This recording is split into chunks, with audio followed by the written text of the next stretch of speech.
ভারতের প্রধানমন্ত্রী নরেন্দ্র মোদীকে চীনা প্রেসিডেন্ট শি জিনপিং বলেছেন, বিশ্বের জনবহুল ও সভ্য দেশ হিসেবে চীন ভারতের বন্ধু হওয়াটা গুরুত্বপূর্ণ। উভয় দেশ ভালো প্রতিবেশী হয়ে গ্লোবাল সাউথে ভূমিকা রাখতে পারবে।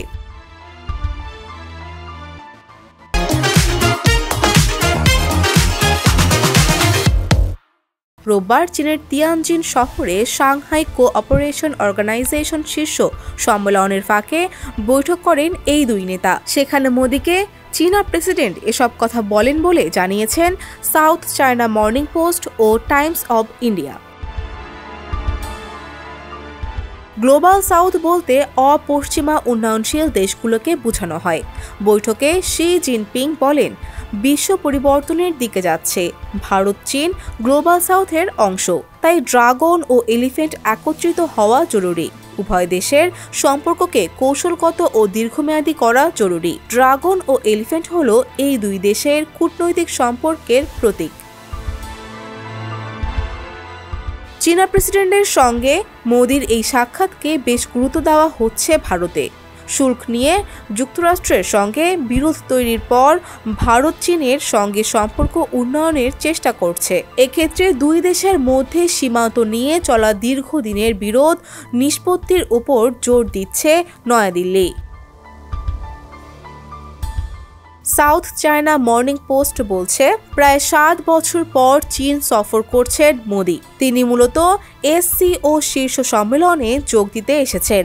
এই সম্মেলনকে বেইজিংয়ের নেতৃত্ব প্রদর্শন ও ভূ রাজনৈতিক চ্যালেঞ্জের মধ্যে গ্লোবাল সাউথের ঐক্য গড়ে তোলার সুযোগ হিসেবে দেখা হচ্ছে।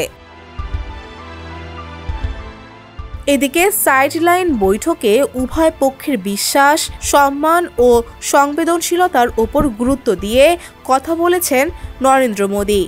এনডিটিভির প্রতিবেদন অনুযায়ী মোদী বলেছেন, সীমান্ত থেকে সৈন্য প্রত্যাহারের পর শান্তি ও স্থিতিশীলতার একটি পরিবেশ তৈরি হয়েছে।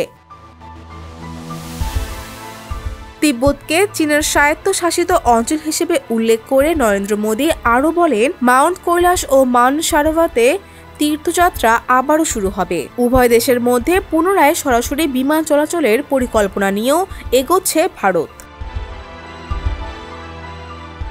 এসসিওর শীর্ষ সম্মেলনে যোগ দিয়েছেন 20টিরও বেশি দেশের নেতারা। তাদের মধ্যে বেশিরভাগই এশিয়া অঞ্চলের। রোববার চীনে পৌঁছেছেন রাশিয়ার প্রেসিডেন্ট ভ্লাদিমির পুতিনও। তিনি সহ অন্যান্য নেতারা বেজিংয়ে একটি সামরিক প্রদর্শনীতেও অংশ নেবেন। ডেস্ক রিপোর্ট, সমকাল।